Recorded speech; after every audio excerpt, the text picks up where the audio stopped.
तो hello everyone and a very good evening to everyone on my channel. Resume करते हैं अपनी research aptitude की सीरीज को और देखते हैं कि आज हम लोग के लिए नया क्या है। But before that if you are new to my channel you must join my Telegram channel, क्योंकि यहाँ पे आपको इंस्टेंट नोटिफिकेशंस मिलती है एंड आपको डायरेक्ट लिंक मिलते हैं मेरे किसी भी वीडियो के।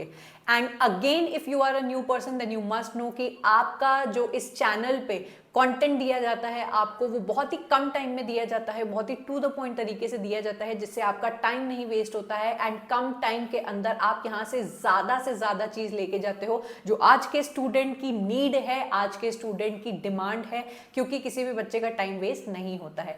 आज का जो हमारा टॉपिक है पॉजिटिविज्म एंड पोस्ट पॉजिटिविज्म, ये आपकी कल की क्लास का एक कॉन्टिन्यूएशन है। कल हम लोग ने पढ़ा था क्वालिटेटिव एंड क्वांटिटेटिव। आपका ये टॉपिक इसी टॉपिक से रिलेटेड है, बट इसके कीवर्ड्स बदल जाते हैं और इसके क्वेश्चंस बदल जाते हैं। तो आइए स्टार्ट करते हैं आज की वीडियो को और देखते हैं कि हम लोग को क्या करना है। हम लोग ने जब कल देखा था क्वालिटेटिव एंड क्वांटिटेटिव को, तो आप यहाँ पे आई विल राइट क्वालिटेटिव, ठीक है, देन क्वांटिटेटिव। हम लोग ने इसको देखा था। पहले आता है आपका क्वांटिटेटिव एंड फिर आता है आपका क्वालिटेटिव। तो आज हम लोग जो देखने वाले हैं पॉजिटिविज्म एंड पोस्ट पॉजिटिविज्म, वो कुछ नहीं है, इनका ही रूप है, कुछ नए कीवर्ड्स है नई आपकी थ्योरी के साथ। आपका क्वांटिटेटिव बन जाता है पॉजिटिविज्म, ओके, एंड आपका क्वालिटेटिव बन जाता है पोस्ट पॉजिटिविज्म, ठीक है। हम लोग जब क्वांटिटी की बात करते हैं तो हम लोग कौन से मेथड्स को यूज करते थे? एक ही मेथड था, आई टोल्ड यू कि आप यहाँ पे साइंटिफिक मेथड्स को यूज करोगे या फिर इंपेरिकल मेथड को यूज करोगे एंड उसी के बाद आप अपना रिजल्ट बताते हो। वेयर एज क्वालिटेटिव के हम लोग ने कई सारे टाइप्स पढ़े थे। एथनोग्राफिक पढ़ा था, हम लोग ने फिनोमिनोलॉजिकल पढ़ा था, देन हम लोग ने केस स्टडी पढ़ा था। आज इन सबसे अलग आपको एक और चीज दिखाई देगी जिसको हम लोग बोलते हैं एक्शन रिसर्च, जिससे आपके पेपर 1 में कई सारे क्वेश्चंस बनते हैं, both in paper 1 and both in paper 2, क्योंकि एक्शन रिसर्च एक बहुत ही अच्छी चीज होती है, क्वालिटेटिव रिसर्च होती है जो हम लोग की लिटरेचर में भी यूज की जा सकती है। तो आज के इस वीडियो का पूरा सार आपको पहले ही मिल चुका है, आपको बस खाली डेफिनेशंस देखनी है, कीवर्ड्स पकड़ने हैं, समझना है और क्वेश्चंस लगा के आगे बढ़ जाना है।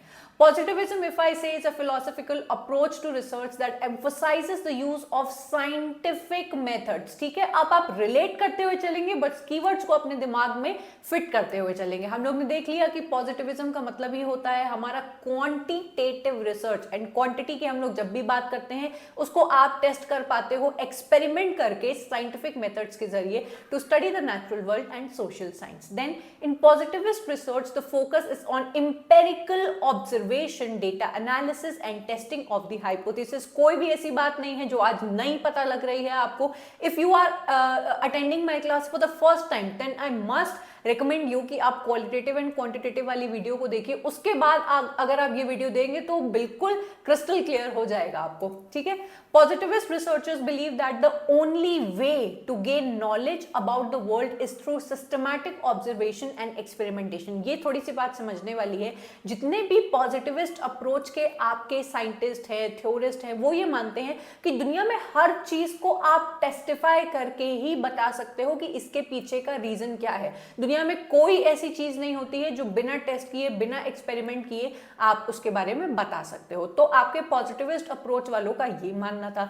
And they seek to eliminate subjective bias and personal opinion from their research. अब जहां पे सब्जेक्टिविटी एंड ऑब्जेक्टिविटी की बात आ जाती है, एंड हम सब लोग लिटरेचर के स्टूडेंट हैं या इन जनरल अगर किसी और सब्जेक्ट का भी कोई बच्चा देख रहा है, तो आपको इन दोनों टॉपिक्स के बीच में इतने अच्छे तरीके से फर्क पता होना चाहिए कि आपसे कभी भी किसी भी टॉपिक से रिलेटेड इससे क्वेश्चन आए तो आपको एग्जैक्टली मतलब पता हो। लिटरेचर के सारे बच्चों के साथ मैंने ऑब्जेक्टिव और सब्जेक्टिव वाला डिस्कशन कई बार किया है, आज एक बार फिर रिपीट कर देते हैं। ऑब्जेक्टिव का मतलब होता है जब आप अपने सब्जेक्ट से कहीं से भी कनेक्शन नहीं बैठाते हो, उससे रिलेटेड नहीं रहते हो एंड बहुत ही ऊपर की एक्सपेरिमेंटल नजर से आप किसी चीज को जज करते हो। सब्जेक्टिव होने का मतलब होता है कि आप जिस चीज को जज कर रहे हो उसमें आप बहुत ज्यादा इन्वॉल्व हो जाते हो, कॉन्टेक्स्ट ढूंढने लगते हो एंड कहीं हद तक आपके बायसेस भी आने लगते हैं। अगर आप सारे बच्चों ने न्यू क्रिटिसिज्म की मेरी क्लासेस की हैं तो आई हैव टोल्ड यू कि न्यू क्रिटिसिज्म एक ऐसा आपकी थ्योरी निकल के आई थी जो आपके नॉर्मल ट्रेडिशनल क्रिटिसिज्म से थोड़ा हटके थी। आपका नॉर्मल क्रिटिसिज्म सब्जेक्टिविटी को देखता था, वेरएस न्यू क्रिटिसिज्म देखने की कोशिश करता है आपकी ऑब्जेक्टिविटी को, कि आपके ऑथर का, आपके अपने वर्क से या फिर उसके वर्क का, उसकी बायोग्राफी, उसकी थिंकिंग, उसकी सोशल कंडीशन से कोई लेना देना नहीं होना चाहिए। बैक टू रिसर्च, यहां पे अगर हम लोग क्वांटिटी के बारे में बात कर रहे हैं, जहां पे हम लोग एक्सपेरिमेंटल चीजों के बारे में बात कर रहे हैं, क्या आपको लगता है कि वहां पे इंसान के बायसेस, उसकी क्या थिंकिंग है एंड वो किसी पर्टिकुलर चीज के बारे में क्या सोचता है, उसके ओपिनियंस, इन सबको हम लोग नजरअंदाज नहीं करेंगे? बिल्कुल।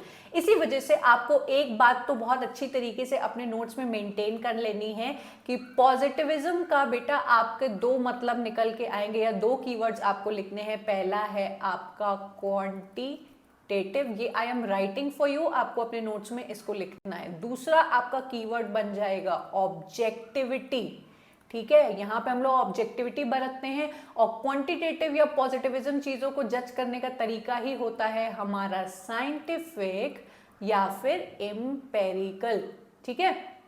ये जितना बना हुआ है इसमें आपका पॉजिटिविज्म खत्म हो जाता है और इसी के साथ हम लोग आगे बढ़ेंगे और देखेंगे अपने अगले टॉपिक को, जो कि है हमारा पोस्ट पॉजिटिविज्म, ठीक है। अभी पॉजिटिविज्म खत्म नहीं हुआ है। Positivist research typically involves the use of quantitative methods such as surveys, experiments, statistical analysis, and it is often focused on identifying causal relationships between variables. कल की क्लास जिसने की है उसको बहुत अच्छी तरीके से रिवाइज भी हो रहा होगा और दिमाग में फिट बैठता जा रहा होगा। हम लोग ने कल देखा था कि क्वांटिटेटिव मेथड्स हमारे होते हैं सर्वे करना, एक्सपेरिमेंट करना, देन आपकी और भी बहुत सारी statistical analysis. The goal is to produce objective verifiable knowledge that can use to make predictions and guide decision making। आपकी पॉजिटिविस्ट अप्रोच से निकाली गई रिसर्च, आपकी क्वांटिटेटिव रिसर्च से निकाली गई रिसर्च बहुत ही सटीक होती है, प्रिडिक्टेबल होती है, उसका जो रिजल्ट आप निकालते हो वो टेस्टिफिएबल होता है। ऐसा नहीं है कि आपने हवा में बता दिया,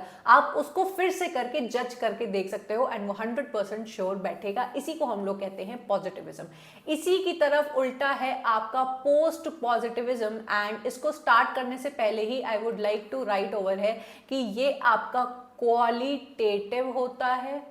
क्वालिटेटिव के साथ साथ बायसेस इसमें होते हैं, तो आपको ये पता चल गया होगा कि इसमें आपको देखने को मिलेगी सब्जेक्टिविटी, बायसेस, ठीक है, बायसेस, कॉन्टेक्स्ट, ये सारी चीजें आपको देखने को मिलेंगी। तो पोस्ट पॉजिटिविज्म को हम लोग एक बार अच्छे से देखेंगे कि ये आपकी डेफिनेशंस के थ्रू क्या कहने की कोशिश कर रहा है। Post positivism is a philosophical approach to research that critiques and builds upon positivism। बहुत अच्छी तरीके से ध्यान देना, जिस तरीके से आपके इंग्लिश लिटरेचर में नियो क्लासिसिज्म चला था उसका विरोध करते थे आपके रोमांटिसिज्म, फिर रोमांटिसिज्म का विरोध किया आगे के आपके विक्टोरियन एरा के लोगों ने कि सिर्फ और सिर्फ ये लोग उसके बारे में, फीलिंग्स के ही बारे में बात करते रहते हैं। वैसे इस केस में भी हुआ है कि आपका पॉजिटिविज्म को रिजेक्ट किया है पोस्ट पॉजिटिविज्म थ्योरी ने और कहा है कि हर चीज टेस्टिफिएबल नहीं होती है, ठीक है। Post positivists reject the idea that there is an objective neutral reality that can be studied without any influence from the observer or the context which the research take place। अगर आपने लिटरेरी थ्योरी में reader response theory पढ़ी है तो उन्होंने भी new criticism की theory को इसी तरीके से रिजेक्ट किया था कि भाई रीडर आपका एक बहुत इंपॉर्टेंट एस्पेक्ट होता है किसी भी वर्क का, हम लोग उसको अवॉइड नहीं कर सकते हैं। सेम यही बात आपके पोस्ट पॉजिटिविस्ट भी बोल रहे हैं कि आपका रिसर्चर जो किसी पर्टिकुलर चीज पे रिसर्च कर रहा है उसका कॉन्टेक्स्ट, उसके ओपिनियंस, उसके बायसेस इंपॉर्टेंट है किसी भी रिसर्च के लिए एंड आप हर चीज को प्योरली एक्सपेरिमेंटल नहीं बना सकते हो, ठीक है। Post positivists argue that knowledge is always socially constructed and influenced by the researchers' values, assumptions and biases, as I said. And इसी के साथ आपको क्लियर हो गए होंगे ये टॉपिक्स. पोस्ट पॉजिटिविज्म में और भी 2-3 चीजें हैं जो आपको समझनी चाहिए.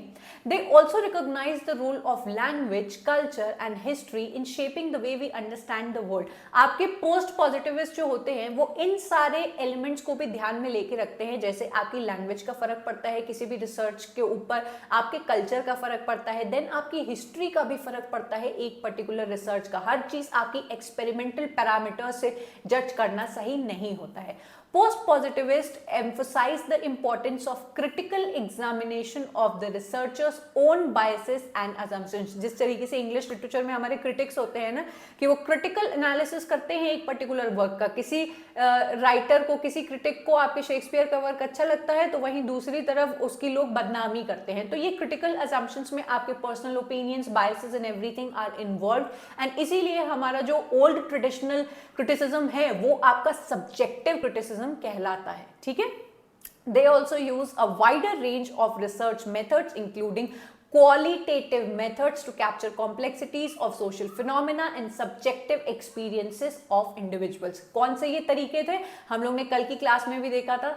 ठीक है, इसको हम लोग अभी लास्ट में करेंगे. ठीक है, फिर से I will come back to this. Positivism के केस में आपका जो पॉजिटिविज्म है वो अगर हम एक बार रिपीट करें तो वो बहुत ही ज्यादा आपका फैक्चुअल होता है.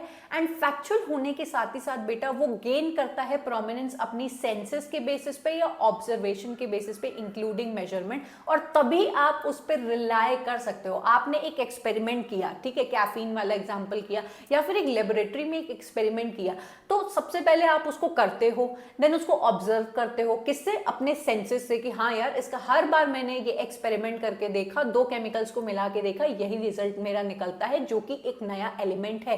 तो आप उसको मेजर करते हो और हर बार आपका एक रिलायबल आंसर निकलता है, which is known as positivism.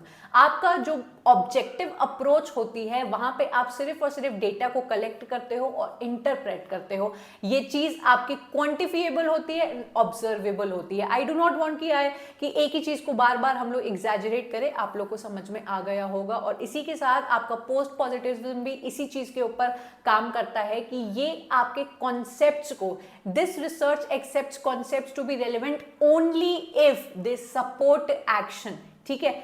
It says a lot of our interpretations may be based on assumptions and conjectures. भाई हम लोग ने अगर इसको टेस्टिफाई करना है कि 2 पति पत्नी की अगर जब शादी हो रही है तो उसमें 7 फेरे ही क्यों लिए जाते हैं. अगर इसको आप पॉजिटिविस्ट अप्रोच से देखोगे तो वो लोग इसको टेस्टिफाई करके देखेंगे, भाई पूरी हिस्ट्री रिसर्च सब निकाल के. पोस्ट पॉजिटिविज्म के तरीके से देखोगे तो उसका वो क्वालिटेटिव रिसर्च करने की कोशिश करेंगे और कहेंगे कि देखो हर चीज में साइंस घुसाने की जरूरत नहीं है आपको. ठीक है. तो post positivist research starts with a theory, ये आपको याद में रखना है. कलेक्ट करता है फिर आपका डेटा, फिर एंड दिस ईदर सपोर्ट्स और रिजेक्ट्स द थ्योरी. पहले आपके पास एक थ्योरी होती है, फिर आप डेटा कलेक्ट करते हो. वो डेटा कलेक्ट करने के बाद आप जज कर पाते हो कि वो थ्योरी सही है या नहीं है. उसके बेसिस पे आपकी उस थ्योरी को एक्सेप्ट किया जाता है या पूरी तरीके से रिजेक्ट कर दिया जाता है. ठीक है. एंड इसी के साथ हम लोग इसको एंड करेंगे और आगे हम लोग बढ़ेंगे कि पोस्ट पॉजिटिविज्म और पॉजिटिविज्म के क्वेश्चंस डायरेक्टली हम लोग देखेंगे. ठीक है.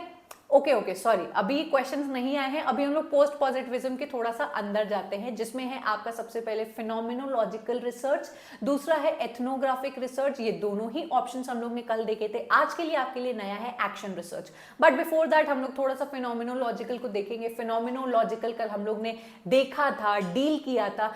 फिनोमिनोलॉजिकल का मतलब होता है आपका कोई भी एक घटना, एक इंसान जो एक पार्टिसिपेंट है, जो किसी पर्टिकुलर चीज का पार्ट बन चुका है, पार्टिसिपेंट बन चुका है, या फिर उसके साथ वो घटना हुई है, उसके ऊपर हम लोग रिसर्च करते हैं. ये है आपका phenomenological research. An approach to qualitative research that focuses on commonality of lived experience with the particular group. I told you कि फिनोमिनोलॉजिकल के केस में आपको एक्सपीरियंस वर्ड याद रखना है. ठीक है.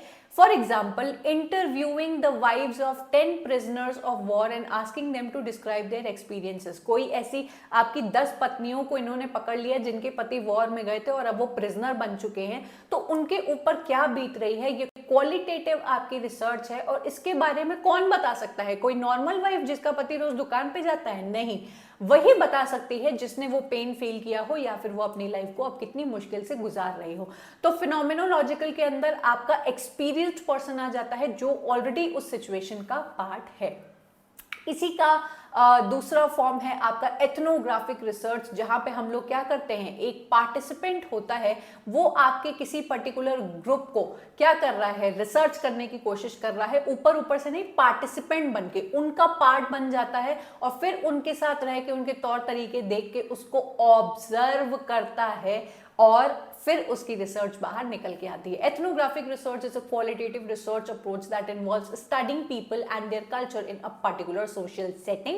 Then ethnographic research typically involves researcher immersing themselves in the social setting, as I told you yesterday civilization वाला example दिया था, being studied, observing people's behavior and conducting interviews to understand their experiences, beliefs and practices। आप observe करने के साथ ही साथ उनको interview भी कर सकते हो और उनसे कई सारे सवाल भी पूछ सकते हो।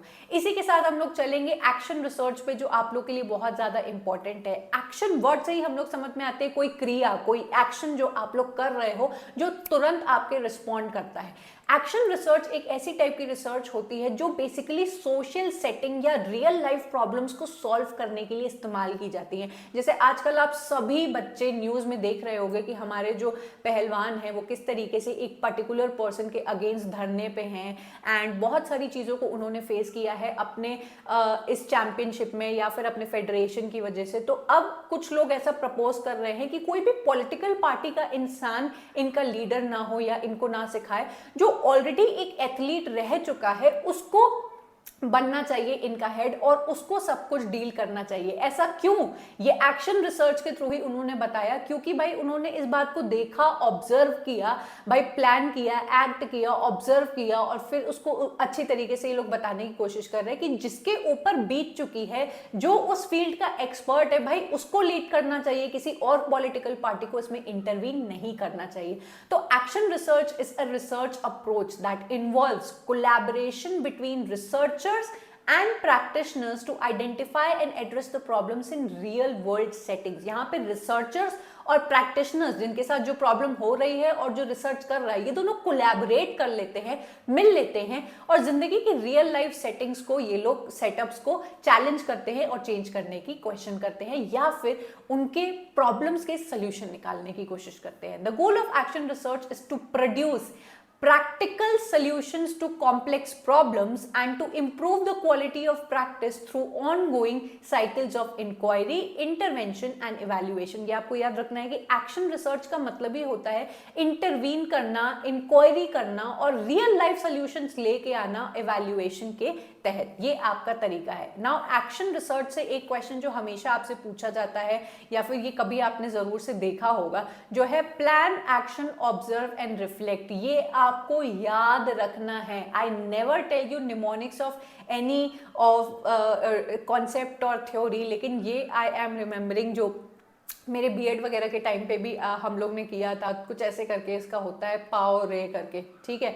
हम लोग ने ये तब के टाइम से याद किया गया था, तो ये हो जाता है आपका पाव, ठीक है, पाव रे, मतलब कि plan, act, observe and reflect. ये आपका पूरा प्रोसेस है जो एक साइक्लिकल प्रोसेस बेटा माना जाता है कि आप पहले प्लान करते हो, फिर आप एक्ट करते हो, फिर आप ऑब्जर्व करते हो कि सही किया कि नहीं, फिर आप रिफ्लेक्ट करते हो। ये 4 ऑप्शन इसी क्रोनोलॉजी में आपको लर्न करने हैं। जो चीज लर्न करने वाली है वो आई ऑलवेज टेल यू। यहाँ पे आपको पता चल गया वर्ड क्या आता है, collaboration and involvement of both the practitioners and researcher, and तुरंत जिसमें एक्शन लिया जाता है, इंस्टेंट इसमें एक्शन लिया जाता है ऑन रियल लाइफ सिचुएशंस, वो हम लोग का एक्शन रिसर्च बन जाता है। अब ये आपकी सिर्फ वो कुश्ती के साथ जो हो रहा है वो नहीं, स्कूल की रियल लाइफ प्रॉब्लम, आपके ऑफिस में कोई प्रॉब्लम्स आप फेस कर रहे हो उसके साथ प्रॉब्लम्स जो हो रही हैं उसमें आपको ये चीजें डील करनी होती है। एक्शन रिसर्च का यूज किया जाता है। तो आई गेस रिवीजन में आपको रिवीजन नहीं करना है, ये आपको समझ में आ गया होगा। एक ये चीज बहुत इंपॉर्टेंट है आप लोग के लिए समझना, पॉजिटिविज्म जो हम लोग ने देख लिया कि आपका क्वांटिटेटिव है तो वो आपका डिडक्टिव होता है, मतलब कि आपका जनरल से स्पेसिफिक की तरफ जाता है और तभी आपको एक फाइनल रिजल्ट देता है। देन आपका जो इंडक्टिव होता है, पोस्ट पॉजिटिविज्म होता है, एक स्पेसिफिक टॉपिक से आपको जनरलाइज कर देता है। देन दिस इज क्वांटिटेटिव, हम सबको पता है, सर्टेनिटी होती है, आप किसी भी चीज को टेस्टिफाई करोगे तो आपको एग्जैक्टली आंसर पता होगा। वहीं पे यहाँ पे क्वालिटेटिव के केस में प्रोबेबिलिटी होती है कि आप पक्का पक्का बता नहीं सकते हो, ठीक है। ये ऑब्जेक्टिव होता है, ये सब्जेक्टिव होता है, ये आपका साइंटिफिक होता है, ये आपका ह्यूमनिस्टिक होता है। क्यों? क्योंकि सोशल सेटअप वगैरह इन कॉन्टेक्चुअल चीजें यहाँ पे यूज होती हैं। ये डिटर्मिनिस्टिक होता है, ये नॉन डिटर्मिनिस्टिक। डिटर्मिनिस्टिक का मतलब क्या हुआ, आपने कोई एक्सपेरिमेंट किया, आप डिटरमाइन कर लेते हो अपना रिजल्ट, लेकिन यहाँ पे अगर आप कोई कर रहे हो उसका कोई रिजल्ट आप डिटरमाइन नहीं कर सकते हो, बस बाइसेस के बेसिस पे आप अपना आंसर देते हो। ये आपको एब्सोल्यूट रियलिटी देता है, ये आपको क्रिटिकल रियलिटी देता है। जो जितने रिसर्चर्स आएंगे आपकी रिसर्च को पढ़ेंगे, उनका अपना अपना बाइसेस होगा, अपने हिसाब से वो लोग बदल लेंगे। देन प्रोबेबिलिटी सैंपलिंग यहाँ पे होती है, यहाँ पे नॉन प्रोबेबिलिटी सैंपलिंग होती है। ये दोनों कॉन्सेप्ट आपके आगे रिसर्च में आने वाले हैं। सैंपलिंग का मतलब इतना समझ लेना कि जैसे हम लोग कभी कोई सब्जी बना रहे होते हैं, हम लोग ने नमक डाला होता है, तो हम लोग क्या पूरी सब्जी को क्या कहते हैं, उठा उठा के टेस्ट करने की कोशिश करते हैं। उसमें से आप बस एक सैंपल उठाते हो, खा के देखते हो कि हाँ हाँ नमक मिर्चा सब ठीक है। तो यहाँ पे प्रोबेबिलिटी सैंपलिंग काम करती है, यहाँ पे नॉन प्रोबेबिलिटी, ठीक है। ये स्ट्रक्चर्ड होता है, ऑफ कोर्स साइंटिफिक है तो स्ट्रक्चर्ड होगा, और ये आपका अनस्ट्रक्चर्ड और अनकंट्रोल्ड होता है। इसी के साथ हम लोग चलेंगे, अब क्वेश्चंस देखेंगे और देखेंगे कि आज का हम लोग को टॉपिक कितना समझ में आया। In the post positivist approach, post positivist अगर एग्जाम में कहीं पे भी आ जाए तो तुरंत आप लोग क्या करेंगे, वहां पे क्या लिख लेंगे, क्वालिटी, ठीक है। Approach to research, which of the following types of researches got emphasized, इसमें से आपको बताने हैं कि क्या emphasize होता है। Point number 1, experimental research. क्या क्वालिटी के केस में एक्सपेरिमेंटल रिसर्च का काम है? बिल्कुल भी नहीं। तो ए वाला ऑप्शन कट गया, एंड जहां जहां मुझे ए दिखेंगे वो कट जाएगा। Then phenomenological research, post positivist qualitative research है, फिनोमिनोलॉजिकल क्या पढ़ी थी, क्या हम लोग ने? बिल्कुल पढ़ी थी। देन एथनोग्राफिक बिल्कुल पढ़ी थी हम लोग ने। एक्स पोस्ट फैक्टो रिसर्च अभी तक नहीं पढ़ी है, एक्शन रिसर्च का पार्ट बन जाता है। तो आपका आंसर बन जाएगा B, C and E, and this is your answer, ठीक है। हो सकता है पहली बार में आपको ओवरवेलमिंग लगे, लेकिन ये पहली बार नहीं है, आप लोग इसको कल भी देख चुके हो, तो आप लोग के आंसर बिल्कुल तुरंत बनने चाहिए। Which one of the following research procedures will figure under post positivist approach? Again I will write quality। भाई आज की क्लास जब तक छोड़ के जाओगे ना, आपको पूरी तरीके से ये लर्न हो जाएगा, ठीक है। तो यहाँ पे आपको बताना है कि कौन सी आपकी है, आपकी पोस्ट पॉजिटिविस्ट का पार्ट है। नॉर्मेटिव हम लोग ने पढ़ा नहीं, एक्सपेरिमेंट तो होगा नहीं।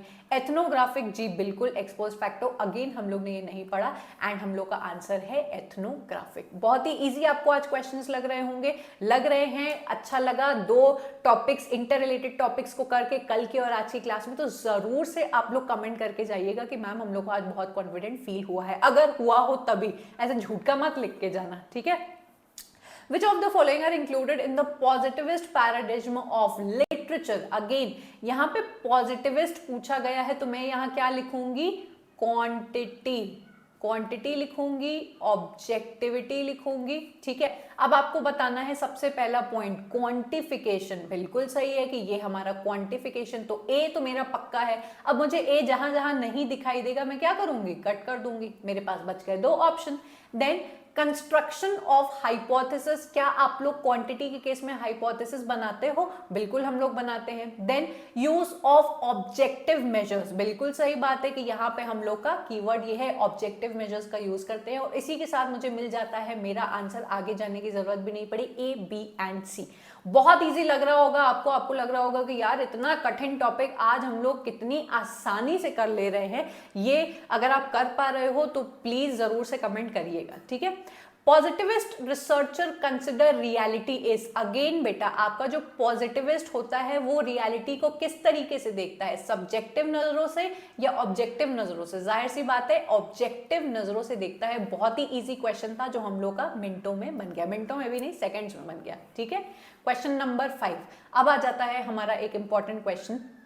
Action research is used primarily to improve a given situation by a practitioner. आपकी जो एक्शन रिसर्च होती है वो किसी भी प्रैक्टिशनर के जरिए इम्प्रूव करने की कोशिश करता है किसी सिचुएशन को, जो मुझे बिल्कुल ट्रू लग रहा है।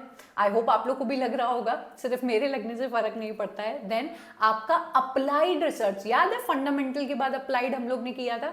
Applied research is directed at exploring applicability of principles already established। अब मुझे याद आ रहा है कि मैंने सेम ऐसा क्वेश्चन कल के लास्ट क्वेश्चन में हम लोग ने किया था, जहां पे मैच द फॉलोइंग में एप्लीकेबिलिटी वाला कीवर्ड हमारे सामने आ गया था, तो ये मेरा ट्रू हो जाता है। ठीक है, यहाँ पे इन दोनों के बीच में कनेक्शन तो पूछा नहीं है कि वो उसका करेक्ट आंसर है या नहीं, तो मेरा आंसर क्या बन जाएगा, both statement 1 and statement 2 are correct.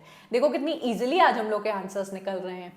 Then हम लोग का एक क्वेश्चन आता है जिसके बारे में हम लोग ने अभी नहीं पढ़ा, और इस क्वेश्चन के जरिए ही आपको अपने नोट्स में कुछ एक्स्ट्रा अपडेट करना पड़ेगा। यहाँ पे आपसे पूछा है select the choice which has right sequence in the process of conducting action research. अब इसमें से सिर्फ एक ही बार क्वेश्चन आया है, सो आई वाज नॉट विलिंग कि हम लोग पहले कंटेंट पढ़ें और फिर क्वेश्चन देखें। यहाँ पे आप पहले क्वेश्चन को देखिए एंड इसी के जरिए आपको नोट्स मेंटेन करने हैं। एक्शन रिसर्च के आपको स्टेप्स सीधा सीधा लर्न करने हैं, एंड आपको ये जो स्टेप्स हैं वो हैं आपके ये कि आप सबसे पहले एक्शन रिसर्च में अपना फोकस सेट करते हो, देन उसके बाद आप क्या करते हो, आइडेंटिफाइंग रिसर्च क्वेश्चन या हाइपोथेसिस बनाते हो, कलेक्ट करते हो फिर अपने डेटा को, उसी डेटा को एनालाइज करोगे, फिर आप रिपोर्टिंग करोगे और उसके बाद टेक इन्फॉर्म्ड एक्शन। ये सारी चीजें करने के बाद आप एक्शन अपनी करते हो। तो ये जो रेड से लिखा हुआ है ये आपको क्या करना है, अपने नोट्स में एज इट इज आपको बना लेना है। ठीक है,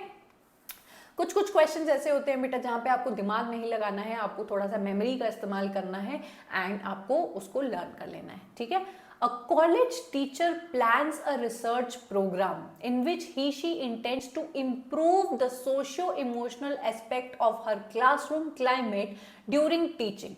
Which one of the following research methods will be considered appropriate in this context? आपकी एक टीचर है, वो अपने क्लास के बच्चों का जो रवैया है वो देख रही है कि सोशियो, आपका क्या लिखा हुआ है, सोशियो इमोशनल एस्पेक्ट वो अपने बच्चों का इंप्रूव करना चाहती है। मतलब कि उसको अपनी क्लास में दिखा होगा कि बच्चे एक दूसरे से, भाई एक क्लास भी एक छोटी सी सोसाइटी की तरह होती है, एक दूसरे से इमोशनली मतलब रिलेट नहीं करते हैं, और ये जो फीचर है उसको ये अच्छा करना चाहती हैं। तो वो क्या करेंगी, आपका एक्सपेरिमेंट करेंगी, डिस्क्रिप्शन करके बताएंगी, हिस्टोरिकल मेथड अपनाएंगी, या फिर एक्शन रिसर्च करेंगी कि डायरेक्ट आपके एक्शंस को दिखाएंगी या फिर करने की कोशिश करेंगी। तो आपका आंसर है एक्शन रिसर्च, और एक्शन रिसर्च से ऐसे क्वेश्चंस आपके बनते हैं। ठीक है, a major component of ethnographic research, हम लोग की एथनोग्राफिक रिसर्च में हम लोग ने क्या क्या पढ़ा था कि आपका कोई एक इंसान सोशल सेटअप में जाके उसका पार्ट बन जाता है। ठीक है,